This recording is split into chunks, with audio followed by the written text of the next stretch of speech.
O.J. Simpson's murder trial divided America. His death from cancer at the age of 76 last week has had much the same effect. The former NFL star was notoriously acquitted of murdering his ex-wife, Nicole Brown Simpson, and her friend Ron Goldman. A civil jury later found him liable.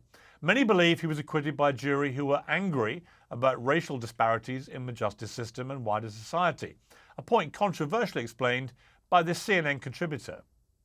It was so racially charged because of what had happened just before with Rodney King, but also just how Black Americans feel about policing. It's not like O.J. Simpson was the leader of the civil rights movement of his era. You know, he wasn't a social justice leader, but he represented something for the Black community in that moment, in that trial, particularly because there were two white people who had been killed, and the history around how Black people have been persecuted during slavery. There were just so many layers. So what should O.J. Simpson's legacy be, and how much of his trial paved the way for the debate still simmering today? Well, joining me to discuss all this is academic and author Marc Lamont Hill, lawyer Alan Dershowitz, who was part of O.J.'s Dream Team defence, lawyer Gloria Allred, who represented the family of Nicole Brown Simpson, and Jeffrey Toobin, author of Run of His Life, on which the seminal real crime series American Nightmare, The People vs. O.J. Simpson, was based. Well, welcome to all of you, a stellar panel. Let me start, first of all, if I may, with you, Alan Dershowitz, because you were part of O.J.'s team. Do you think he did it? I mean, he's dead now. You can be honest. No, I can't. I'm a lawyer, and I go to my grave with any information he provided me. He asserted his innocence from the very beginning. Remember, the jury didn't find him innocent. The jury found that the evidence did not prove his guilt beyond a reasonable doubt. And jurors afterward were interviewed, and they said they believed that blood was planted on socks found in O.J.'s room, and that the planting of the socks, and there was proof of that, there was EDTA, a chemical, on the blood in the socks. EDTA is not found in such quantity in the human body, but it's found in test tubes to preserve the test tube against coagulation. So the jury had a doubt. The prosecution messed the case up in every way. I was a couple of feet away from O.J. Simpson when Chris Darden tried to get him to try the gloves on, and the gloves didn't fit, and that's the famous line, if it doesn't fit, you must acquit. And the prosecution made a dreadful mistake. Under California law, they could have required him to try the gloves on prior to showing it to the jury to make a decision whether to use this evidence. They didn't do this out of their arrogance, and so it backfired. I was there. I saw the jury looking at him. At that point, I was able to tell him during the recess, you don't have to testify because you've already had your say in front of the jury, and you can't be cross-examined about what you just said in front of the jury. So we didn't win the case. The prosecution lost the case. The jury didn't find him innocent. They found him not guilty as a result of police tampering with the evidence. And so people shouldn't come to the wrong conclusions about this case. This was the American justice system working. Remember, a criminal trial is not a search for truth. Science is a search for truth. A criminal trial balances the search for truth with privacy, with admissibility of evidence, with rules against tampering of evidence. So this was the criminal justice system on trial, and the criminal justice system was acquitted and did the right thing, even if the defendant may have actually committed the crime. Better 10 guilty go free than one innocent be wrongly confined, and make sure that if there's going to be a conviction, it's based on properly obtained and properly admitted evidence. That's the way the system works. Okay, so Jeffrey Toobin, you're not so restricted by client confidentiality. Is there any doubt that O.J. Simpson committed these crimes? None, zero. It is a mathematical certainty, as far as I'm concerned, that O.J. Simpson killed Nicole Brown Simpson and Ron Goldman. I mean, as Alan, my professor, said, I mean, the criminal justice system has other values that are at play. I happen to think that even with the flaws in the prosecution's presentation, which were real, the jury had plenty of evidence with which to convict O.J. Simpson. But just as a historical matter, since this is now well into history, this crime is pushing 30 years old. is that O.J. Simpson was guilty and he killed these people, and it is tragic that he never faced accountability for that. But that is how the system works. I certainly respect the jury's verdict, but I think it was wrong. Gloria Allred, you represented the family of Nicole Brown Simpson. It was interesting watching the coverage of O.J. Simpson's death. People trying to sort of equate celebrating his career prior to this murder with then sort of trying to obfuscate around the issue of whether he was guilty or not of the crime, because, of course, he walked free. What was your perspective on this? Well, I think it's important to remember that there was a civil trial after the criminal case acquittal.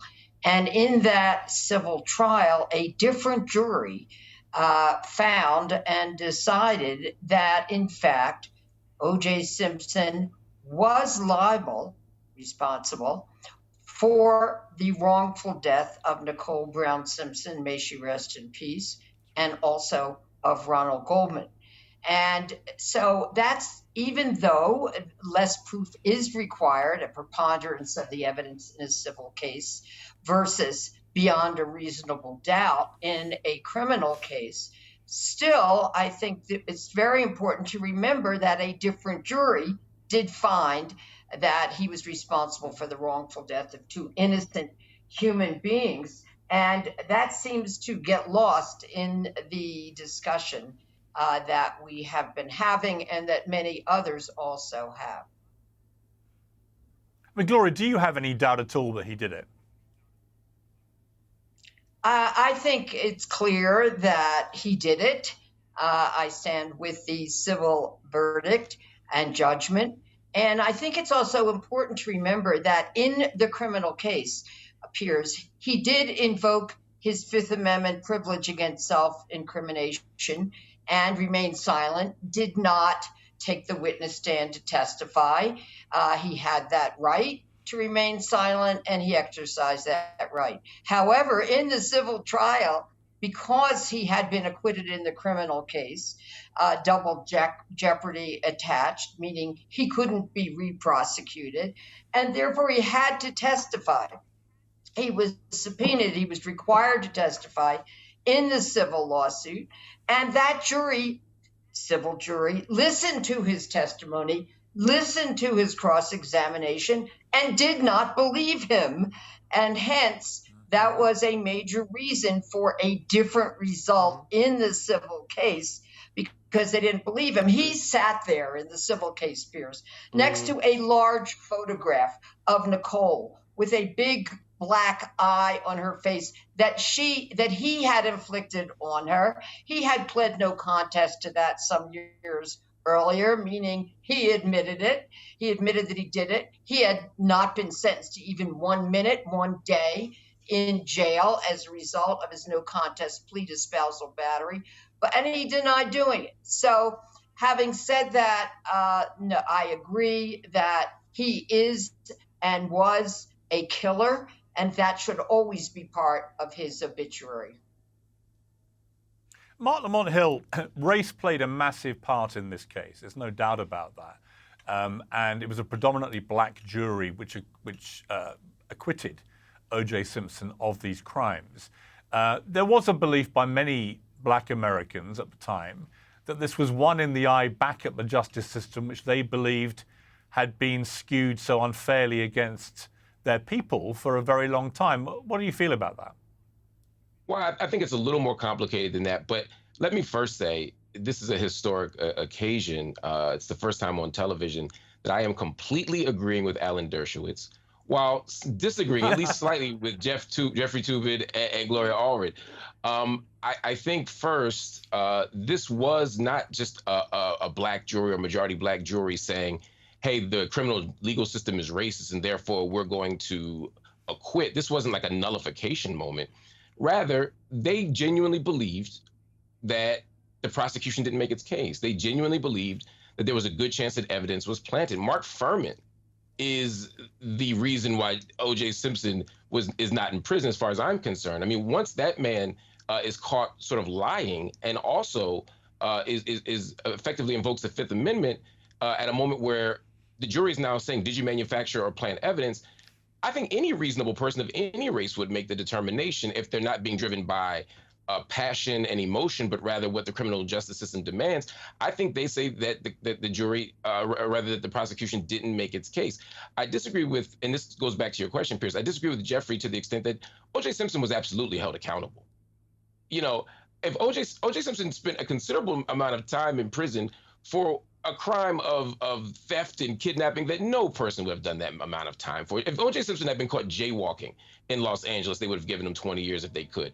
So I think there's a way that O.J. Simpson later in his career honestly got a worse outcome from the criminal legal system than he deserved. But let me be very clear. O.J. Simpson's a killer. O.J. Simpson, long before he killed Nicole Brown Simpson and Ronald Goldman, was an awful person. I have no defense of O.J. Simpson. He absolutely is the killer, but the criminal justice system is not designed, as Alan said, as a fact-finding scientific mission. You're balancing the fact-finding with this other principle. And you can't go around convicting people if it's clear that the prosecution and the police didn't play by the rules. And I think for a long time, Black people have seen the criminal justice system not play by the rules, and it results in Black people being unlawfully incarcerated or police being exonerated, as the LAPD were all the time for beating Black people. So yeah, there was a reaction to the legal system, but it wasn't a jury just saying, you know what, the system's unfair, so let's let OJ off. It was them saying, hey, the system's unfair, and this is an example of the prosecution making some bad moves that they probably didn't have to make. I think if they don't plant a glove, I think if Mark Fuhrman never steps into this, he'll still be found guilty. The evidence, as Jeffrey said, was voluminous, but they overplayed their hand and they put too much dip on their chip, and now O.J. Simpson is guilty, or found not guilty, excuse me. Well, that's a really interesting point. I saw Alan Dershowitz agreeing with that. I mean, it's interesting. Fuhrman, who was one of the lead detectives in this case, obviously was corrupt, and he obviously did try to fit up O.J. Simpson with false evidence. But notwithstanding that, had he not done that at all, do you think... Jeffrey? But anyway, I didn't interrupt. So look, that wasn't proven. But well, hang on. Let me get my ducks in a row. Jeffrey, am I wrong on facts there?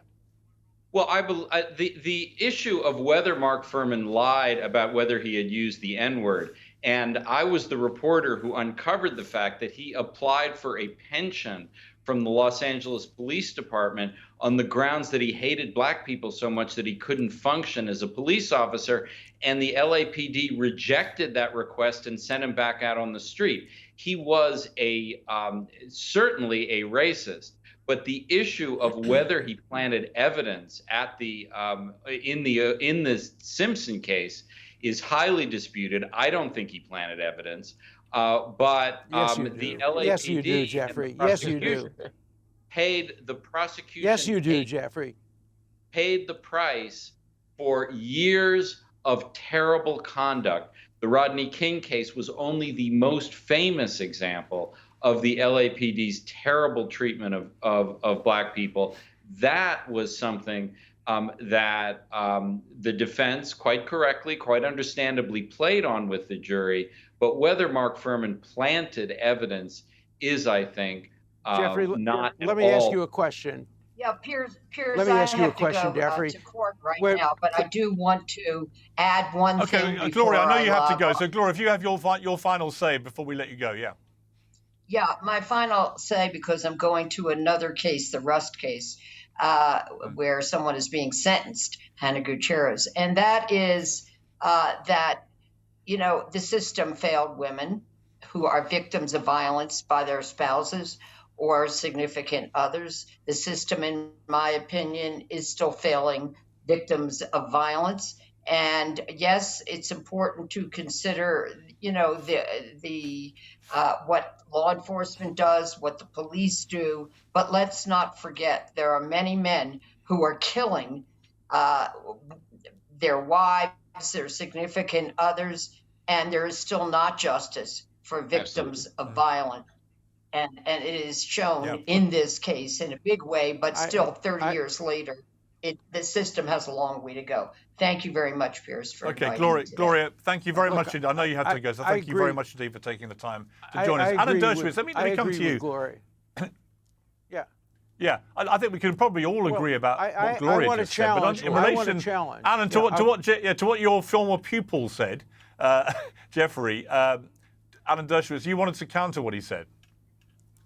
Yeah, I want to challenge him. I want to ask him how he can explain the fact that there was a chemical, EDTA, a blood thinner, which if it appeared in the human body would be enough to bleed somebody to death, and that the EDTA was found on the glove, on the sock. The blood splatter evidence proved conclusively that the blood had been poured on the sock when flat, and the jurors afterward who were interviewed, some of them by you, were interviewed, said that the reason they acquitted was not necessarily because they found that he didn't do it, but they found that at least one piece of evidence, perhaps two, had been tampered with. And I actually did an experiment with hundreds of people. Every time I spoke about it, I would ask them the following question. What would you vote if you were on a jury and you concluded the person did it, that there was enough evidence to convict that he did it, enough reasonable evidence to convict that he did it, but you also believe that the police deliberately planted evidence against him in order to enhance the possibility of convicting? And white jurors, black jurors, people all over, I asked that question to everybody, to my class, to everybody I could ask it to.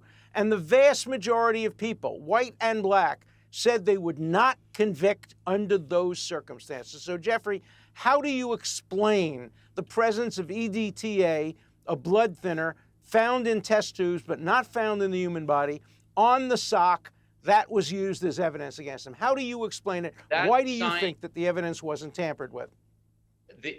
That scientific evidence was disputed at the trial and remains disputed to this day. In order to believe, give us the dispute. Give us the dispute. You want an answer, Alan? What the dispute was. This is like law. This is like law school class again. This is. I'm enjoying this. In order to plant that evidence at the murder took place at Bundy, and O.J. lived at Rockingham, a few miles away. When Mark Fuhrman went from Bundy to Rockingham for that first time, when he allegedly planted evidence, he didn't know if O.J. Simpson was even in the United States at the time of the murder. So it would have been insane for him to try to plant evidence on someone. That's not when he planted the evidence. Jeffrey, you're missing my point. It's not when he planted the evidence. It was weeks later. I went to the lab. I got the socks. I saw the socks. It was only weeks later that the blood was poured by Officer Van Adder, who took the blood home with him. You know that. He took the blood home with him. He had it for several hours. Anise Aschenbach, the juror, acquitted because she couldn't understand how a police officer would take the blood home with him. They planted the evidence weeks afterward, after he was indicted. How do you explain that? The blood, you didn't write about it in your book because it wasn't consistent with your narrative. You didn't write about it in your book. That was bad journalism.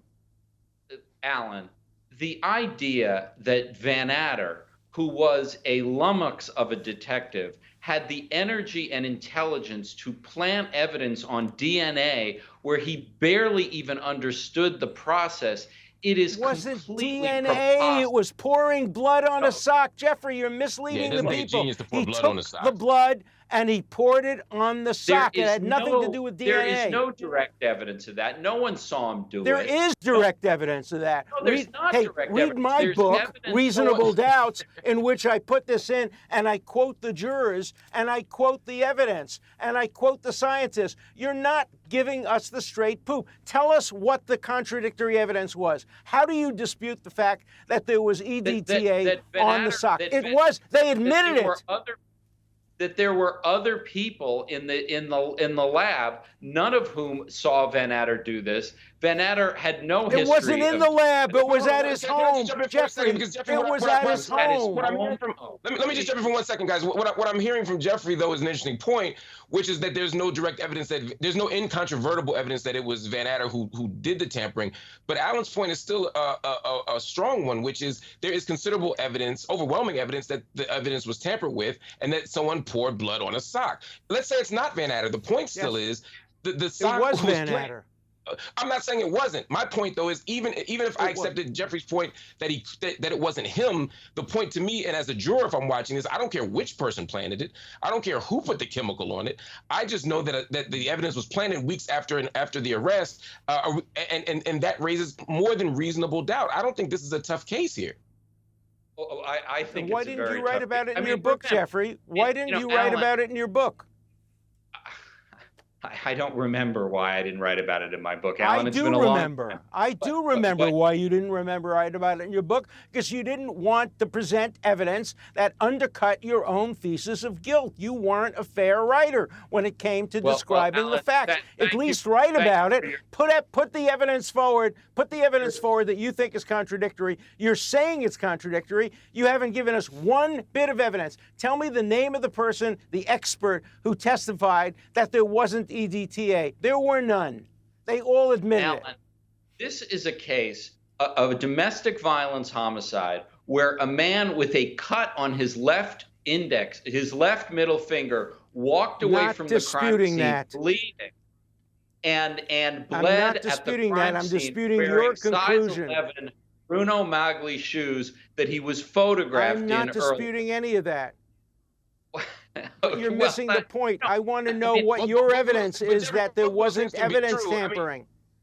With all due respect, Jeffrey, it does seem like you're redirecting us here. You're pointing to all the strong evidence that's compelling, and I think you're right. There is strong and compelling evidence. Remember, I think he did it. I agree. But there's also evidence here that there was tampering, and it's likely that the police were involved in this tampering, and so both things can be true.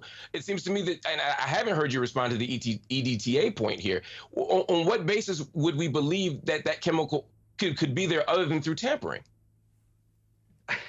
You know what? I did not go back on my research on EDTA before this appearance about a case that's 30 years old.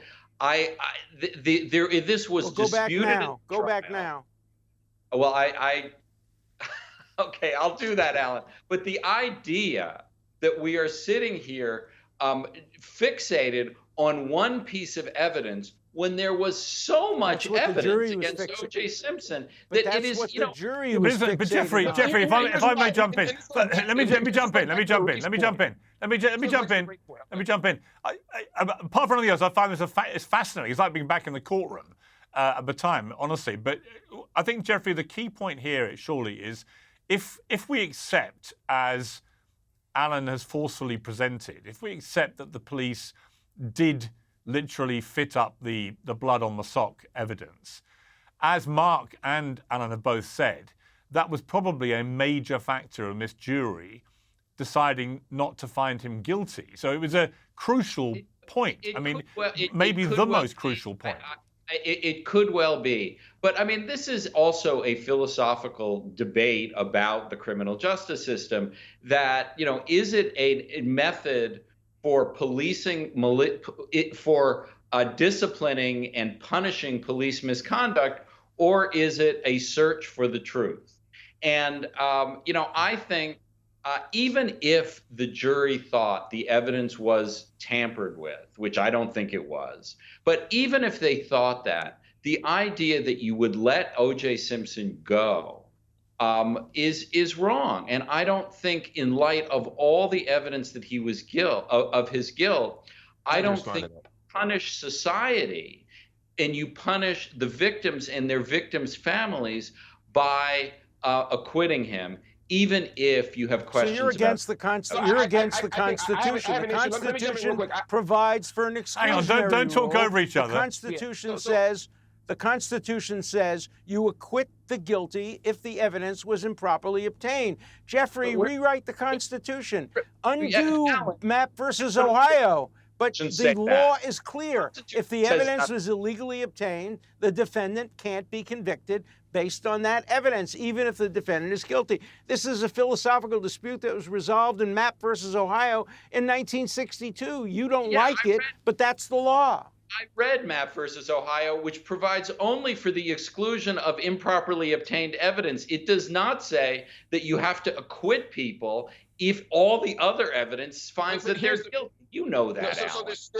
there's a few points here I want to make. One, Jeffrey, I disagree respectfully with the characterization that the jury is punishing the family and letting OJ go. Again, the prosecution didn't make its case, and they bungled the case in such a way that they could have made it and didn't because of their arrogance and because likely of police misconduct. So you can't put that blame on the jury. I think the second piece of this is you're right. It is ultimately a philosophical question about how we think the law should function, but in terms of legal precedent, it's not that questionable. The illegally obtained evidence cannot be used to prosecute somebody. I hear you loud and clear, though, Jeffrey. You're saying, but if there's other evidence that stands aside from that illegally obtained evidence, you absolutely can use that, and all evidence isn't therefore exculpatory. The problem is, if I begin from the place that the police have planted evidence and that the police have lied and that the police are racist, then why am I to believe that any other piece of evidence in this case, also obtained by that very same police force, is now somehow trustworthy and plausible? I think as a juror, I have an absolutely reasonable stance if I say I have reasonable doubt. Not no doubt, but again, to invoke Oliver Wendell Holmes here, what does the reasonable man say under these circumstances? And I think that to me is quite clear. Mark, Okay, let me ask Alan a question. I want to ask you all this question, and I'll start with Alan. Please, Alan, do you think if it had been a situation where the majority of the jurors had been white at that time, that O.J. Simpson would have been convicted? And what do you think would have happened had it been tried today? Well, here's the answer to the question. The jury was picked by the prosecution. They could have tried this case in a suburban area with a predominantly white jury. They decided to try it in downtown. They decided that there should be 9 black women on the jury. Race played a role. Why did race play a role? Because the 9 jurors were willing to believe that the police planted evidence. They had seen cases where, for example, the police shoot somebody and suddenly a Saturday night special ends up in the pocket of the person who was shot. We know there are cases, and we know everybody in the African-American community has heard about cases where the police plant a gun on somebody who they shoot, where the police plant evidence. And yes, we wanted black jurors. And our jury experts said that black women, they were mostly black women, would emphasize their race over their gender, whereas Marcia Clark's experts said no, they would emphasize their gender over race. So yes, race was a factor because the prosecution made it a factor, because the prosecution used Fuhrman. They didn't have to use Fuhrman, because the prosecution was told, Marcia Clark was told by another person in the office, don't use Fuhrman. He's a racist. They're going to find out about it. She was arrogant. She put Fuhrman on. Darden tried on the sock. They made their bed. They lie in it, and if you don't like the verdict in the case, don't blame the defense team. We did our job under the Constitution. Blame the prosecution. And if you think, blame the prosecution for having messed up the case. And blame Jeffrey Toobin for having written a book which didn't include the exculpatory evidence, which didn't include I think we've chucked enough blame at Jeffrey. Which did not present a fair picture of the case. Yeah. Okay, Jeffrey, let me ask Jeffrey the same 2 questions, really. One is, had it been predominantly a white jury, do you think they would have convicted O.J. at the time? And what do you think would have happened now? In other words, how has the system changed if it has? Piers, I don't know. I mean, those are the 3 words you're never supposed to say on television. I don't know. But I don't know what would have happened with a different jury. I mean, we do know that, as Gloria was saying, that in the civil case, which was held in Santa Monica, with a more white people on the jury, they found Simpson liable for the crime. It was obviously a whole different standard of proof, different case. O.J. testified. What would happen today? Sadly, a lot of the racial issues between African Americans and the police continue to this day. After all, the George Floyd case was long after O.J. Simpson, and it reflected a lot of the same problems that police have created in terms of their relationship with African Americans. So sadly, obviously that case was in Minnesota. It wasn't in California, but it shows that the poisonous relationship between African Americans and the police is sadly not that different today than it was in the mid-90s. And we could certainly expect the same kind of defense. Whether it would work, I don't know. Mark, I mean, it's an interesting point Jeffrey makes there, but of course, ultimately, George Floyd's killer was brought to justice emphatically. Do you think the justice system has improved in terms of how Black Americans are treated? No, not at all. And I think that the data would bear that out. I think what's changed, though, is our perception of the criminal justice system and the criminal legal system. I think back then it was even harder to get people to believe that a police officer would plant evidence. If you remember how hard it was to get people to accept police brutality in Los Angeles until the Rodney King tape comes out, and then it's like, oh wait, this is what you were talking about. The George Floyd moment, I think, is a powerful one because all of America during a pandemic was forced to watch. We had nothing else to do. We were forced to watch this awful video of this Black man killed in front of our eyes. Just absolutely devastating. And many white people, many white liberals, many white conservatives, people from across the aisle were saying, wait a minute, this is wrong, and maybe we have a systemic problem here. I think the jury is more likely in 2024 to exonerate on that basis, because before there's the question of, well, we have to give police the benefit of the doubt, but now there's less doubt. We believe that police do these kinds of things. And so I actually think it's easier to get an exoneration or an acquittal at this moment than before. I just want to end by asking all of you to sum up in one sentence O.J. Simpson. Alan Dershowitz. I have no brief for O.J. Simpson, the person. I think his case contributed positively to seeing police corruption in Los Angeles, to exposing the racial divide in America, and to explaining to jurors how the system worked. People who watched the trial every day were not surprised with the verdict. People who read about it through the prism of journalists with a bias were very surprised at the verdict.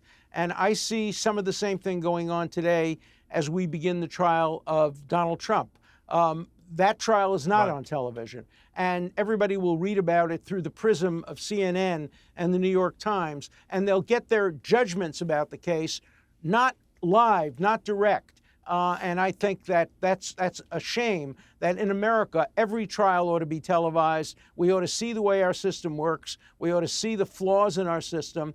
And I think the fact that the TV showed the O.J. Simpson case helped improve American civic knowledge enormously. I don't think, however, it was helped by the publication of Jeffrey Toobin's book and other books, which presented the case in a narrative that was just self-serving and didn't present all the issues.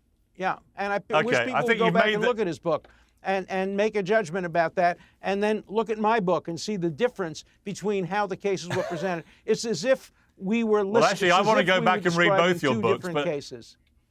Please, okay, let me ask Jeffrey. You'll see it's as if you're presenting two different cases. I think you've made your point about Jeffrey's book. I intend reading it as a matter of urgency after this.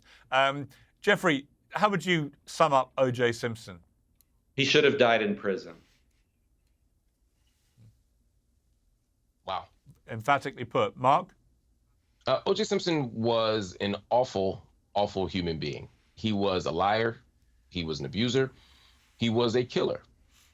He is somebody, as a Black person, I can tell you, who abandoned his African-American community. Long before he jumped in that Bronco and ran from the police, he was using white vehicles to escape Black realities. He never wanted to be part of us.